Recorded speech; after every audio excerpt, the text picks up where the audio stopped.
Welcome back to Let's Play Darkest Dungeon. I'm your host, Timepants, and today we are going to actually do a veteran level mission. I thought maybe it might be nice to mix things up a little bit. And rather than do, nothing but champion level missions, maybe we can start bringing up some of our B-listers here and maybe making them competitive. We're going to be bringing Baldry, Lucy, Valance, and Karadas. And really quickly, you can take a look at what we are going to be equipping on each of those characters here. Baldry is going to be building mostly for crit and accuracy, as you can see. Lucy is our Crusader. She will be packing, or he, I don't know, the following. Again, we're going to be building our Crusader as per usual, mostly for protection. Valance here, crit, and only crit. And we are going to make sure that Karadas is well protected in the back row. Now, these are three classes that we haven't really messed much with, so really quick, let's just take a look at their colors since this is new. Let's see. Number 1 looks good. Number 3 is very cool. I think we're going to go with number 3. Lucy here, I actually like number 2 quite a bit. Number 3 is pretty cool. Let's go with that. Valance, wow. All of these are pretty nice, but yeah, let's go with Leprechaun there. And finally, let's see.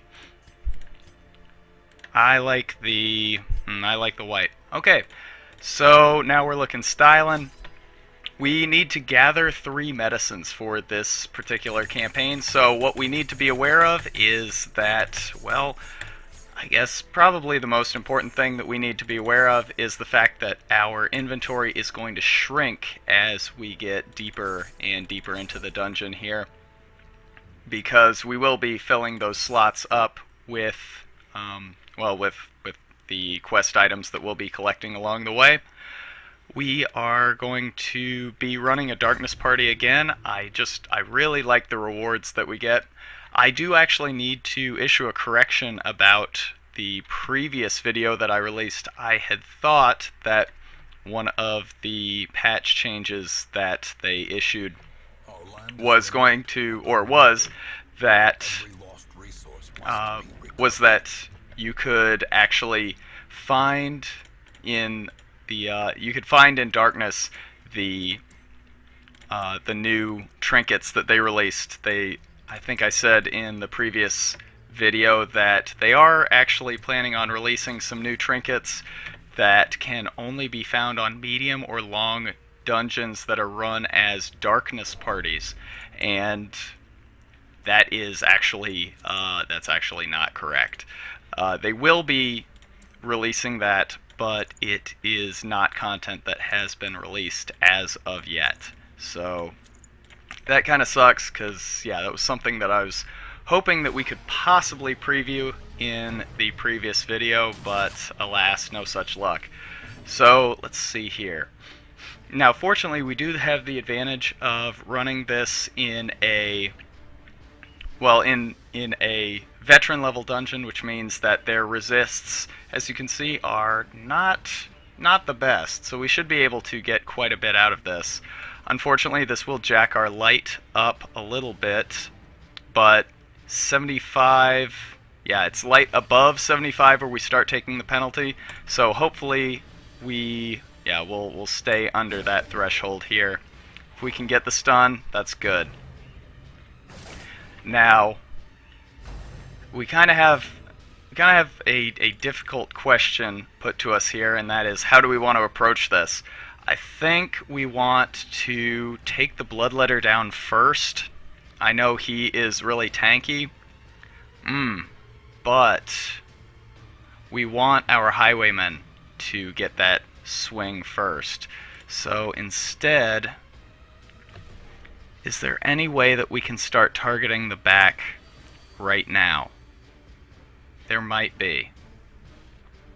Let's see. It really depends on who goes next, though, because Holy Lance isn't even queued up. So that kind of changes things. Yeah, let's try working on the front first. with Pick to the Face. And now we can use Smite, and now hopefully he is down at the point where point blank shot will finish him. He's not. That's not really good. Well, then we'll just take the kill here.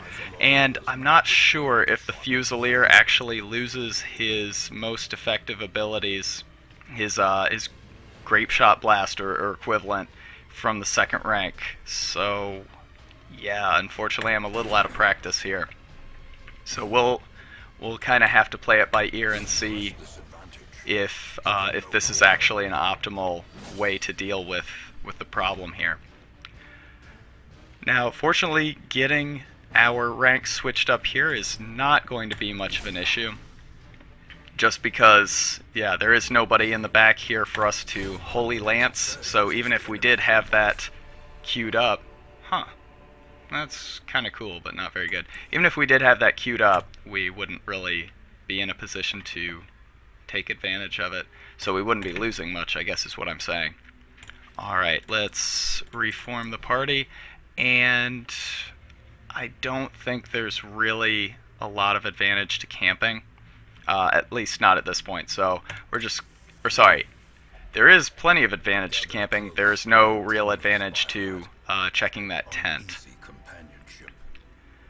And I'm not really seeing the benefit in feasting, so we'll just make do with half. And let's see, Zealous Vigil. Bless, I think we'll go to our Grave Robber, Clean Guns, and how much time do we have left? 4? That's quite a bit. Question is, what do we do?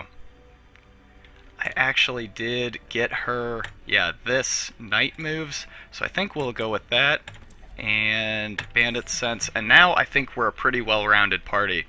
We aren't getting the most in terms of actual combat buffs, but our ability to scout and our ability to avoid surprise is greatly enhanced, and considering we're running in darkness, that benefit to avoid surprise is actually going to be pretty substantial as we get deeper into the dungeon. And we did get ambushed. I guess I can't be too salty because this is the first time we've really been ambushed in a good long while.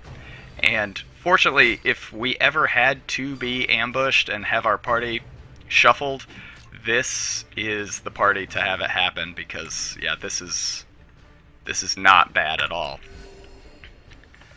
We can reform our party quite easily here, and yeah, the fact that we are fighting in darkness and getting a benefit to that crit is just, it's awesome. It's really good. So, let's see, we can actually Holy Lance and get the kill here, and now, yeah, this is pretty well sorted. I cannot see a situation where this cultist gladiator could reasonably pose much of a threat to us at all. I could make a case for using the bandage, but I'm sure that we'll have another opportunity to heal before it becomes a real issue. So I'm not going to worry about it too much. And yeah, if were I so inclined, I could actually do it now. But instead, let's try and get the kill here. Didn't get it, but it's not terrible. Ooh. Well, I guess maybe Duelist Advance would be good on him to sort of cover that last gap in our offense if he does get shuffled to the back row. So let's see here. What do we ditch? Maybe Open Vein, since Clean Guns is probably a preferable choice there. Open Vein is really good. Maybe we'll ditch Grape Shot Blast instead. It's difficult to say. We'll keep Grape Shot Blast. I'm sorry, I'm very indecisive, but I think that's one of the fun things about this game is that, you know, there are many ways to run a party, and is there a right way? Is there a wrong way? Yes, but I'm unfortunately nowhere near good enough to know what that is. So for me, it's 6 of one, half a dozen of the other. Alright, and let's get moving here. Now, unfortunately, and I never thought I would say this when I first started playing the game, but unfortunately, since we're backtracking, we don't lose a lot of light, so we are going to go all the way to the end just to try and take as much of the light down as we can. And we did not before our next encounter, which is a bit annoying, but it's not devastating. Why don't we use Thrown Dagger? If I recall, Fungal Battery is the target that we want to take down first, and one of the buffs that apparently Red Hook thought the what am I thinking here? The Grave Robber needed was additional like an additional buff to her Thrown Dagger. Now, while I will admit that Thrown Dagger is not the best, it's not the best ability that she has, like, buffing, I still cannot get over the fact that they buffed the Grave Robber, because it's just such a good class. Alright, and now I think we can lunge, and hopefully we will... I'm a little disappointed in that. I'm very disappointed in that. I was, hoping to get Grape Shot Blast before any negative consequences could befall us. Clearly that didn't happen. We'll go ahead and take the deeds. We certainly don't need them. But it is, at this point, there's no real penalty to taking them. And we certainly didn't need the torch. So, Chirurgian's Satchel has our quest items. So now, I think we will just ditch the deeds, take our first quest item, and this is why we brought the bandages. We can search, get some gold, and I will happily take gold over a middling trinket any day of the week. And we will go the extra step here, even though it does cause our dot to tick down a little bit more. And actually, how much is left on this dot? I probably should have had Valance use the anti-venom, but at this point it's too little too late. So we will just have to make sure that the first thing that our Vestal does on her turn is heal Valance, because we don't want to get into any real bad situation here early on. But this is actually looking like it's going to be a fairly straightforward dungeon, because getting 2 of the items that we're looking for right off the bat really just means that probably we only have to pick the correct side or the correct wing of the dungeon here, and then we'll be on our way. So, one of the things that they mentioned was going to be happening with increasing frequency going into the month of May is that there's going to be a lot more balance changes coming out. And like I said, I really do not see the purpose in giving that buff that they gave to the Grave Robber. Like, I really don't know who was providing them with the feedback saying that, oh yeah, the Grave Robber is the class that, really needs a lot of help. Like, no, it isn't. It's really fine. But, if I could propose one thing, I would say that, obviously the Plague Doctor is in just dire need of something, and it's kind of difficult to pin down what could really make her, wow, we are actually finished with this dungeon. You know what? Let's see. We're 14 minutes in. Do you want to run the rest of it? I don't. I want to bank the XP, and I want to take this party back out.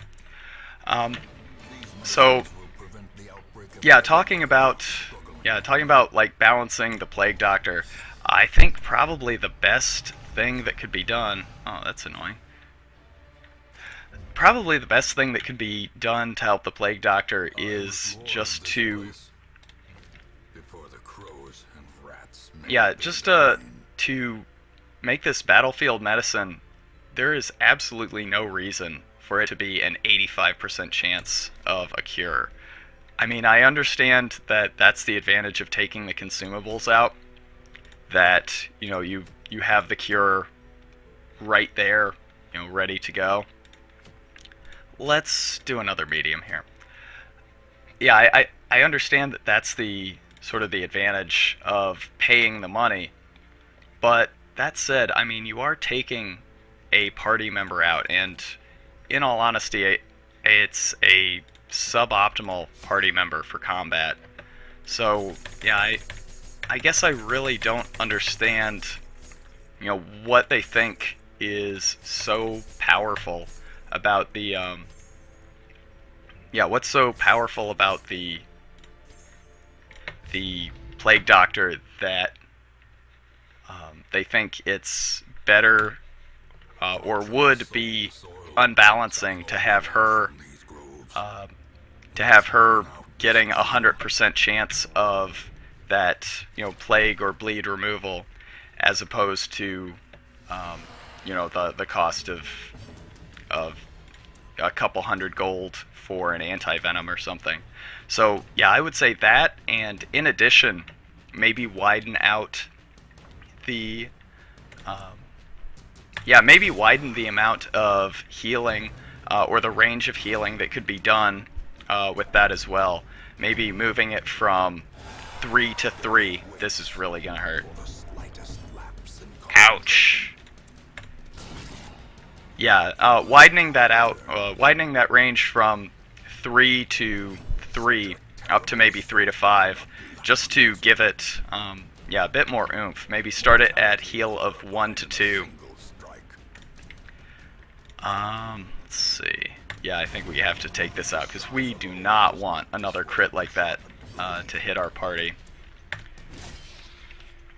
Other than that, I think the Leper is probably the only other class that desperately needs something. And yeah, if I can propose what that something might be. If I can propose what that something might be, I would actually submit that, I should have camped in the beginning here.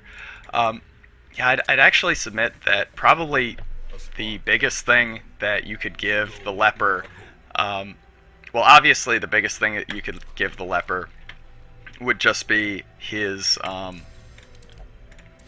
giving him like the ability to move around in the party. Now, is that something I would like to see? No. I think that his inability to his inability to reposition himself in the party, and the fact that if he is shuffled into the back row, he is suddenly a liability. I actually think that is a really, really good way to sort of define his character archetype. And I would not like to see that changed in any way. Although I do understand that would make him a much better character, like, immediately. Instead, what I would offer is that I think probably what he needs is maybe make his party push and pull ability. We don't have what we need here. Yeah, like his ability to reshuffle the other party. Maybe give it some more something. I would say, like, let's see here. I would say, like, if you could make it synergize with Mark, I think that would be pretty good, actually. If it did, like, double damage with Mark or had additional shuffle chance against a marked target, I think that would really go a long way just to make that a much more appealing option, because as it stands right now, at least for me, all I really am, all I'm really using when I have the leper in my party is his single target and AoE ability. And those are both very good. I mean, they're good enough to carry what I consider to be one of the worst classes in the game. But yeah, if he could just get, you know, one or two little buffs to make some of his other abilities a little more appealing, I think that would definitely go a long way towards making him a more attractive party member, in spite of some of his, you know, very clear deficiencies. Well, are we gonna get the... Yeah, I think we will wipe them out all here in one go. Not bad. Alright. So, reshuffle the party. If I remember right, opening this coffin up is actually... Let's see. I don't think there's any negative consequences, but let's find out. I mean, I could be remembering that incorrectly.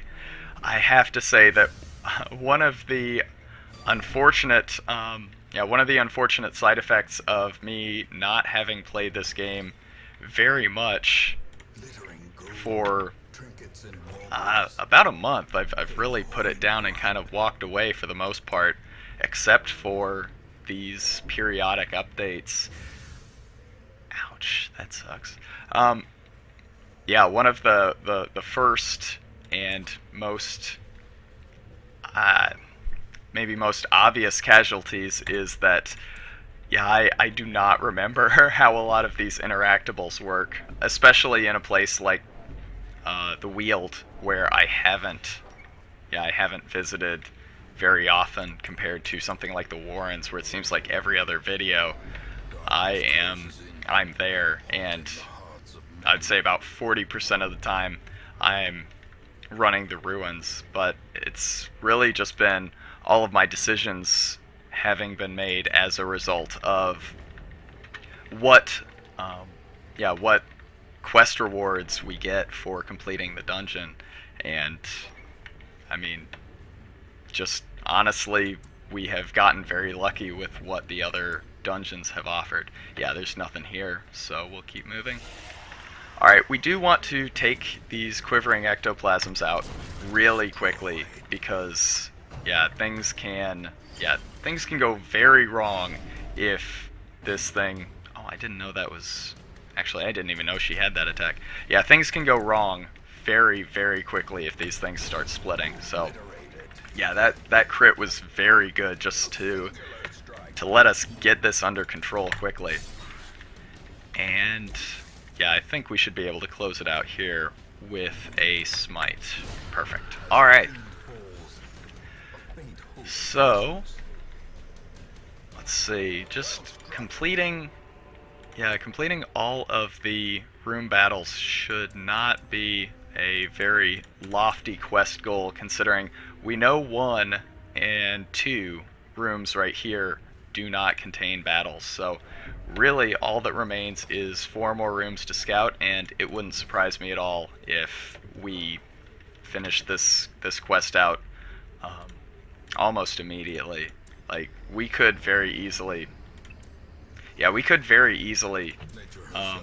just complete 1 wing and be done here. I also, getting into buffs that I'd like to see.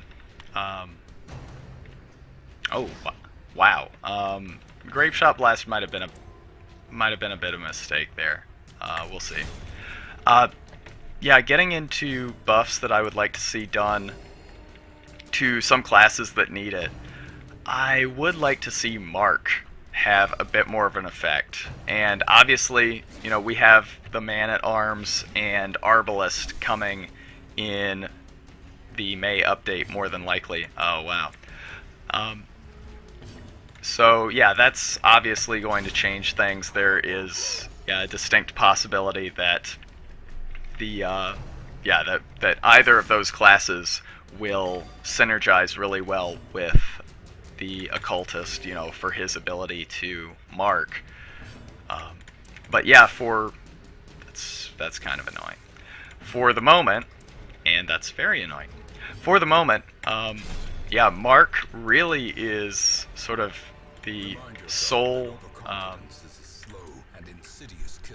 yeah, sort of the sole domain of the bounty hunter, which I have said previously is, oh, you, I hate you so much. Nope, certainly isn't. Um, yeah, like I have said, that does give the bounty hunter this incredible and very interesting synergy with the occultist.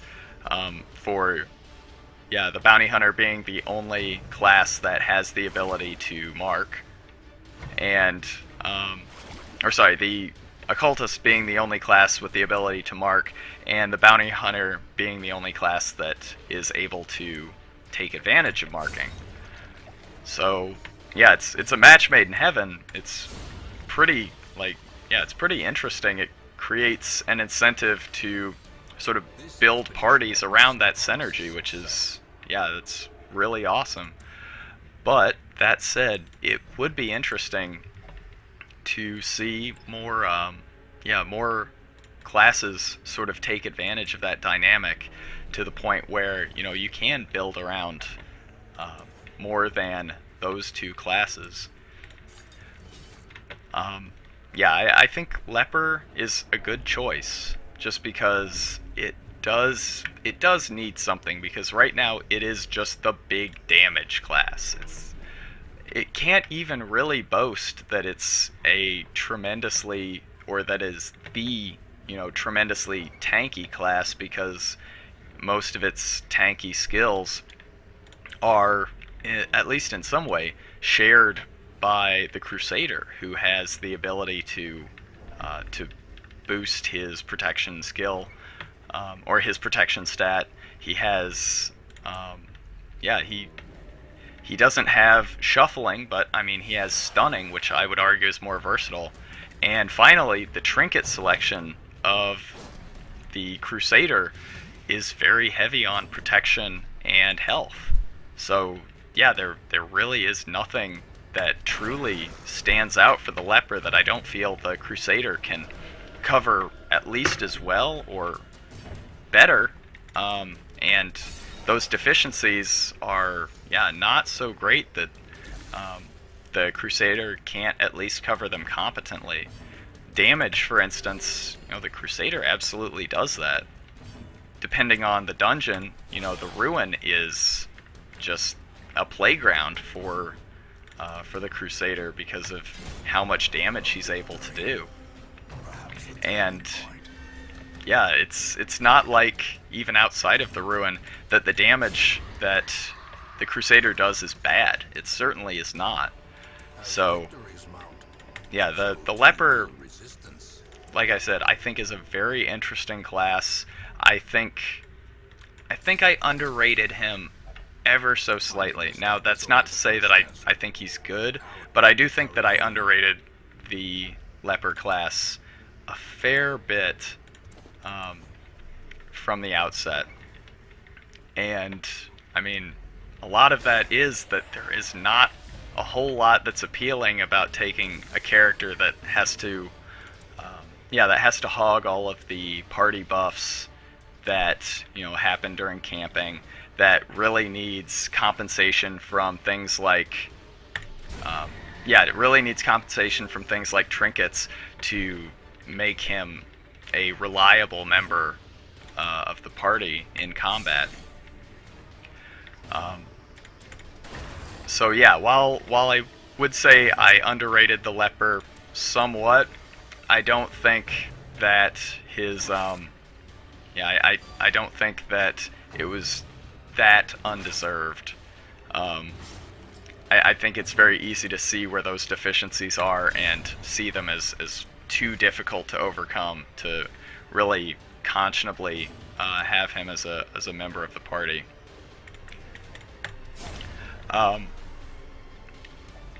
So yeah, that's something that I'd like to see.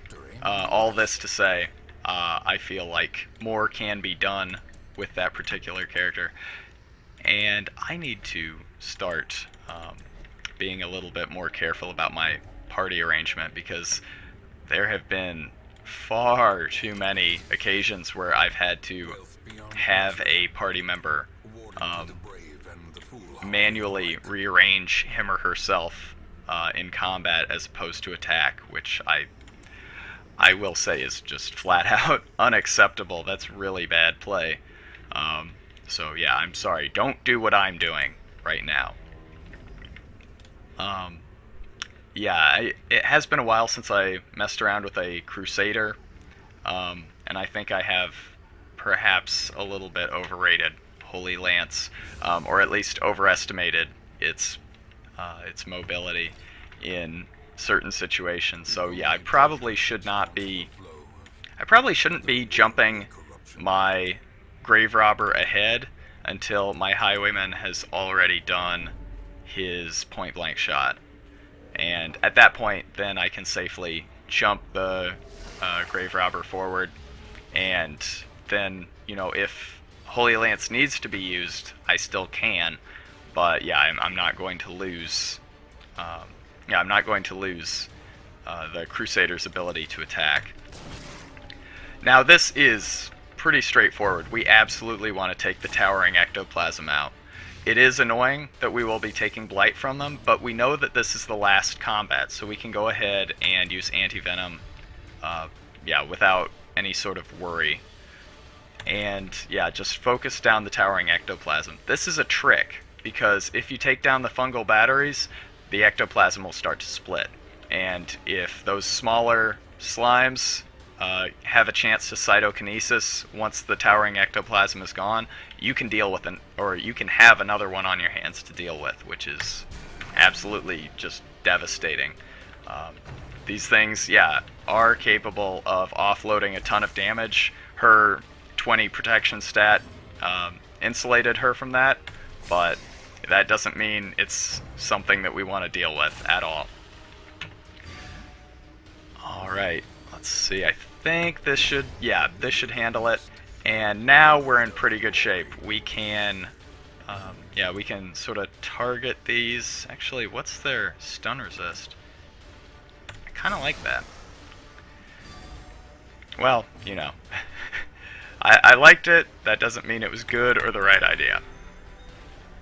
But yeah, we can maybe even AoE these down. Grapeshot Blast, decent. And then let's see, Zealous Accusation, no. So that was probably not smart.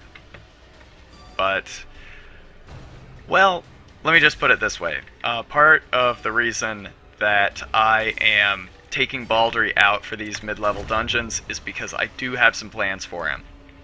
There is something that I would like to try. There's something that I would like to try with a Leper, 2 Highwaymen, and an Occultist in a future party. And so if I can get my Highwayman to a level where he's actually able to run in those high-level dungeons without much fear, we're going to do it. So, with that said, we have 2 dungeons knocked out. We're just at about 34 minutes now. I feel pretty content with how things have gone. Warren's adventure is a fine quirk. We have Lance now at level 5, so she bids her farewell to veteran level dungeons, and we might actually drop her. We'll see. She's no longer my least favorite. I now have more Suncloaks, or where are they?